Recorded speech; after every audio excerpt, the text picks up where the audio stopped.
જૂનાગઢ જિલ્લાના માંગરોળ શહેરમાં કન્યા શાળાનું ખાતમુહૂર્ત કરવામાં આવ્યું। જૂનાગઢ જિલ્લાના માંગરોળ શહેરમાં લીમડા ચોક ખાતે આવેલ નંદુબેન અદિયારુ કલ્યાણજી રતનજીના ધર્મપત્ની હયાતીમાં સંવત 1961માં આપેલ માંગરોળ કન્યા શાળા જે સરકાર હસ્તક છે, જેમનું જૂનું બિલ્ડિંગ પાડી સરકાર દ્વારા નવું આધુનિક કન્યા શાળાનું ખાતમુહૂર્ત આજરોજ કરવામાં આવ્યું। આ ખાતમુહૂર્ત શૈલેષભાઈ ગોર દ્વારા ધાર્મિક વિધિથી કરવામાં આવ્યું। માંગરોળ માળિયાના ધારાસભ્ય શ્રી ભગવાનજીભાઈ કરગઠિયા તથા કન્યા શાળાના આચાર્યશ્રીના હસ્તે કરવામાં આવેલ।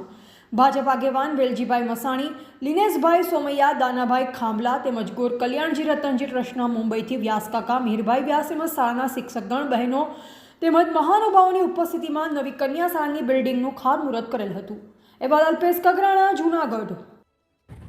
આજરોજ માંગરોળ શહેરમાં કન્યા વિનય મંદિરનું આજે ખાતમુહૂર્ત કરવામાં આવ્યું।